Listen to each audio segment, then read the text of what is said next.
sachant que certains n'ont pas réussi à se connecter. Du coup, eh bien, il y en a un qui s'est dit il faut une autre vidéo. Et bien la vidéo, la voici sur cette fois-ci la factorisation. Alors la factorisation, on va essayer de faire en sorte que vous compreniez bien les choses, donc sur des exemples. Et puis après, on va essayer de voir un petit peu tous les cas particuliers que nous avons vus aujourd'hui. Et avant tout, il faut rappeler quelque chose d'essentiel pour la factorisation, c'est-à-dire la distributivité.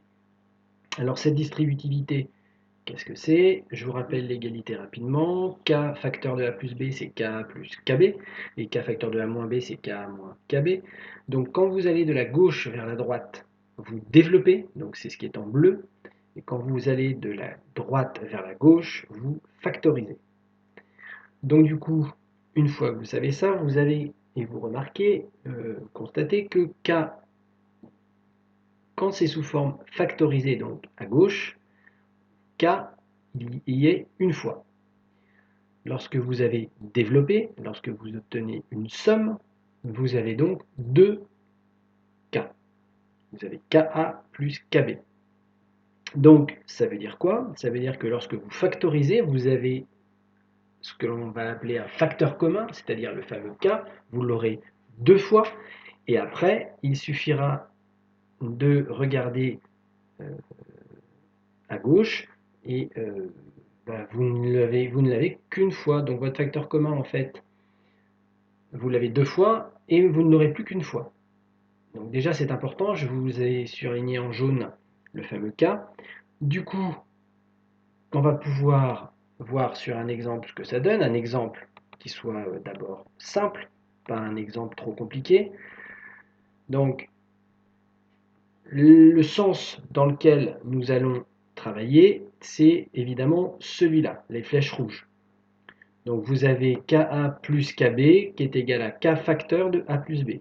Et Ka moins Kb, K facteur de A moins B. Ce qui est important de bien comprendre, c'est que le K, vous l'avez 2 fois. Vous le mettrez devant en facteur. Donc vous avez un facteur commun. Vous le mettez devant. Et ensuite, vous mettez entre parenthèses tout ce qui reste. Si vous regardez ce qui reste, eh bien vous avez A plus B. Même chose pour le moins. A moins B. C'est bien ce que j'ai à l'intérieur de ma parenthèse. Et pour le A plus B, c'était bien ce que j'avais entre parenthèses. On va suivre en fait ce raisonnement-là dans tous les exemples. Premier exemple, 4x moins 6. 4x moins 6, je constate que c'est 2 fois 2x moins 2 fois 3. 2 fois 2x moins 2 fois 3, je constate que 2 est en commun, donc c'est mon facteur commun. Je le surligne en jaune. J'ai donc 2 qui va être en facteur. J'en ai 2. J'en mets plus qu'un devant. Il est ici. Donc 2 facteurs de quoi? Eh bien je réécris tout ce qui reste. Qu'est-ce qui me reste? Eh bien il me reste le 2x, le moins et le 3. Alors le symbole multiplié, je ne vais pas l'écrire, puisqu'en fait le symbole multiplié, je le retrouve entre le 2 et ma parenthèse. J'ai donc 2 facteurs de 2x moins 3. Si vous regardez, j'ai utilisé cette distributivité, cette formule. Deuxième exemple, 15x moins 10. 15x moins 10, je peux le décomposer comme étant 5 multiplié par 3x moins 5 multiplié par 2. 5 multiplié par 3x moins 5 multiplié par 2, je constate que j'ai 5 en commun, donc il est en jaune. Il va me rester quoi si je le mets en facteur? Eh bien, mon 3x moins 2.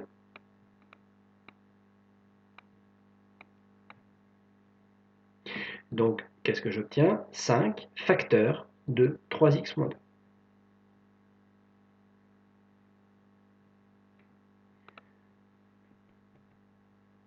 Nouvel exemple, 4x carré plus 5x. j'allais dire, si vous avez des questions, vous pouvez me les poser. Mais en fait, même si vous posez les questions, je ne vais pas pouvoir vous répondre. Après, n'oubliez pas, par mail, vous pouvez éventuellement me demander. 4x² plus 5x. Ah, 4, 5, j'ai pas de facteur commun, donc je ne sais pas trop comment je vais m'en sortir. Ah oui, mais je vois que j'ai x dans les deux cas. Eh ben oui, le facteur commun, en effet, ça peut être une lettre. Pourquoi pas, après tout?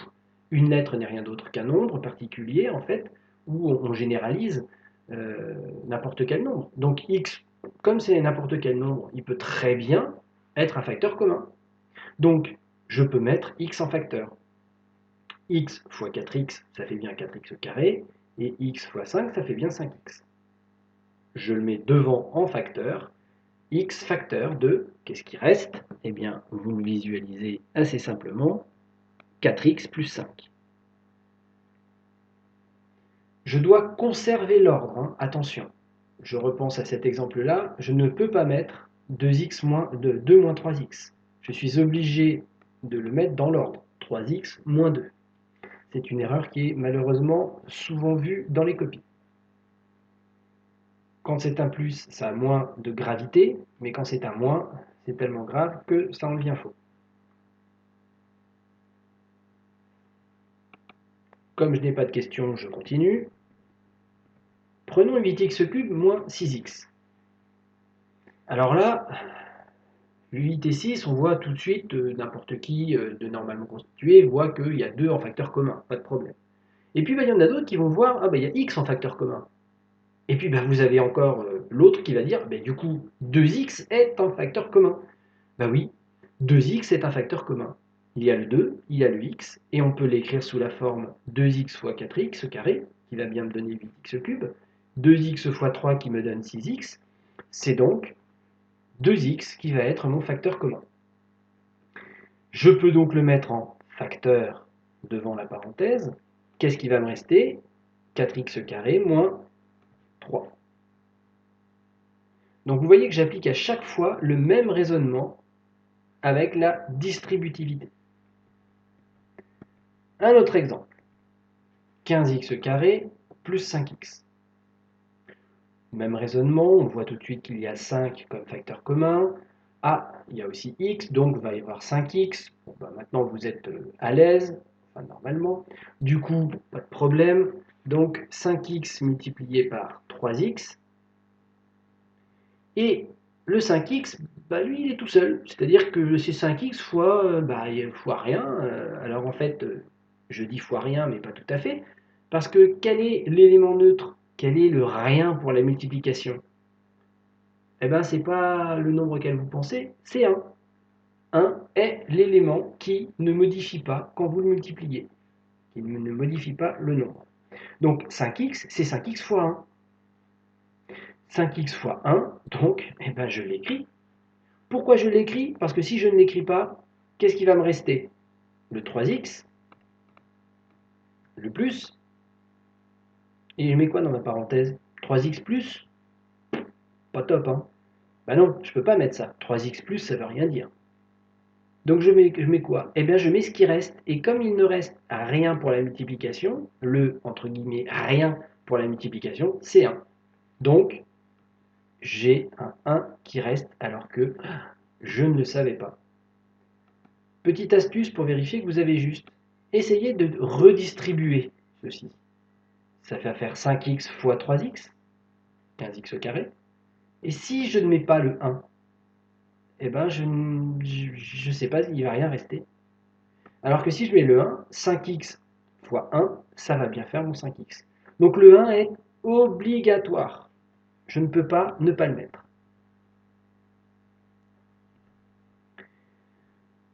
« 6x² moins 4x plus 2.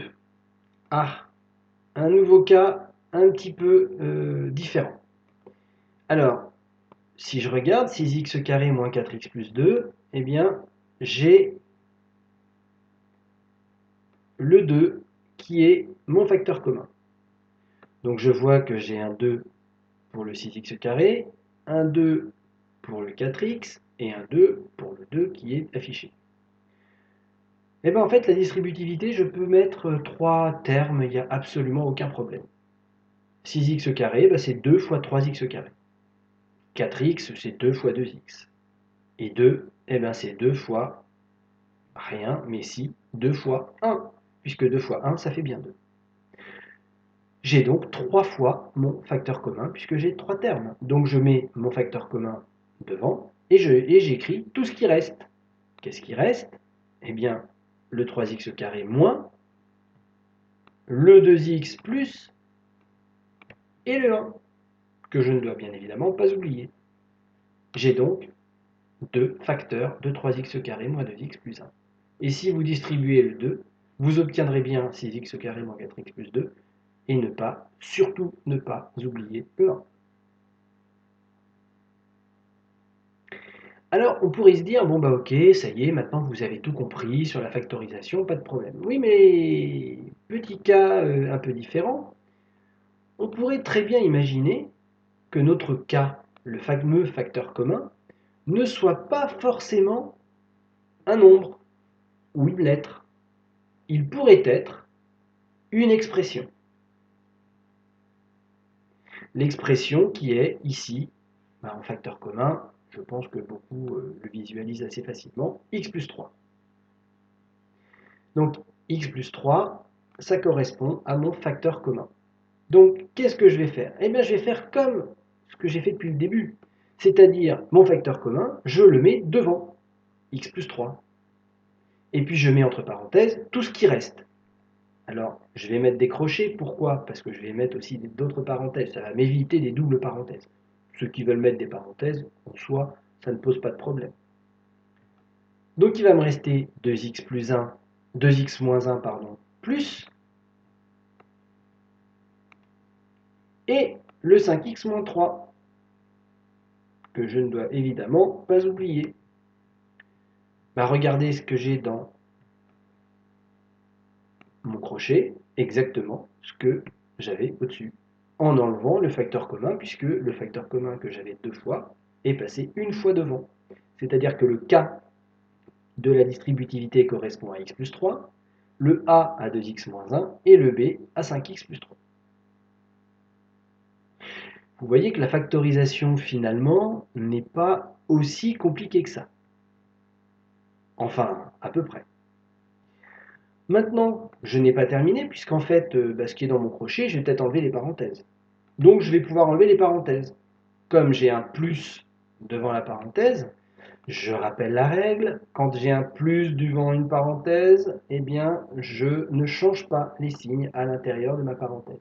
C'est-à-dire que j'enlève le plus, j'enlève la parenthèse et j'écris les signes sans les modifier tout simplement.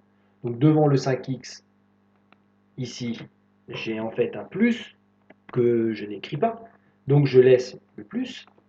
Et puis devant le 3, j'ai un plus, je n'y touche pas, pas de problème. J'ai juste à maintenant réduire dans ma deuxième parenthèse et j'obtiens x plus 3 facteur de 7x plus 2.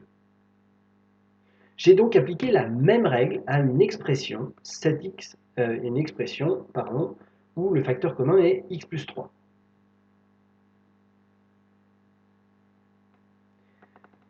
Un autre exemple, parce que je sens que beaucoup commencent à se devenir un petit peu dubitatifs par rapport à la factorisation. Prenons ce deuxième exemple. Donc ce deuxième exemple, 5x plus 3, facteur de x plus 5, moins 5x plus 3, facteur de 6x moins 1. Le facteur commun, tout le monde le visualise, c'est 5x plus 3. Donc, pas de problème. Du coup, je le mets en facteur. Je le mets en facteur, qu'est-ce qu'il me reste? Il me reste x plus 5, le moins, et le 6x moins 1. Bah, regardez ma parenthèse, c'est bien le cas. J'ai bien le moins au milieu, qui correspond à la partie de ce moins qui est au-dessus, le x plus 5 à gauche, donc en premier, moins 6x moins 1, 6x moins 1 en deuxième. Donc on pourrait se dire c'est exactement le même exemple que le grand A. Je vais donc enlever les parenthèses, mais attention, cette fois-ci, la règle des signes, c'est différent. J'ai un moins devant ma parenthèse. Vous avez vu en quatrième que lorsque vous avez un moins devant une parenthèse, vous devez changer les signes. de ce qui se trouve entre parenthèses. Devant le 6x, quel est le signe que j'ai? Je rappelle, c'est toujours un plus. Donc j'enlève le signe moins, j'enlève les parenthèses, le plus 6x devient moins 6x. Le moins qui est là. Le moins 1 devient plus 1 parce que je change les signes. Vous avez le changement de signe qui est indiqué en rouge. Donc, moins devant une parenthèse, je dois changer les signes. Je calcule et vous obtenez 5x plus 3 moins 5x plus 6.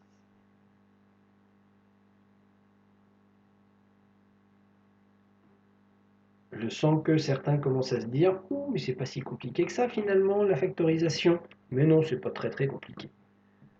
C'est pas compliqué à partir du moment où on a des cas comme le A ou le B. Prenons le C.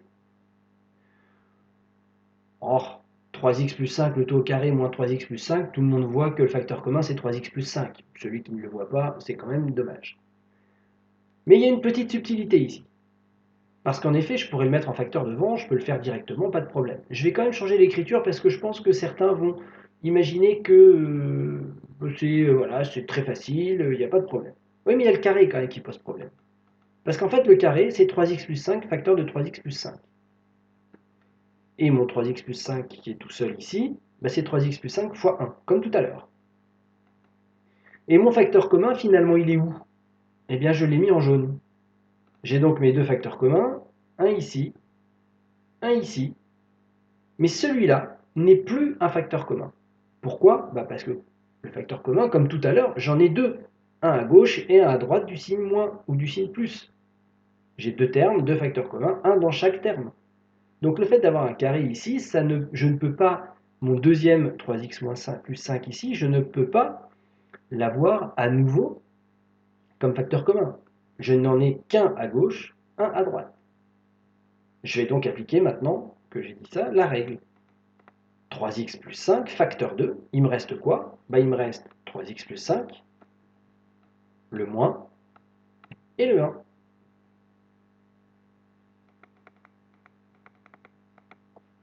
Pas de problème de parenthèse, et j'obtiens 3x plus 5 moins 1, qui me donne 3x plus 5, facteur de 3x plus 4.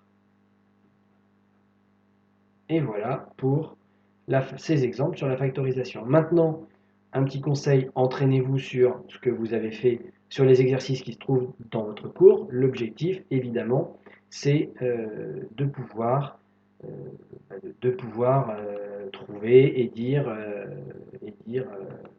voilà, j'ai compris après.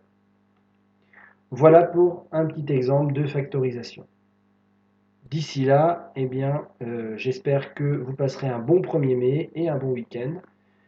À bientôt.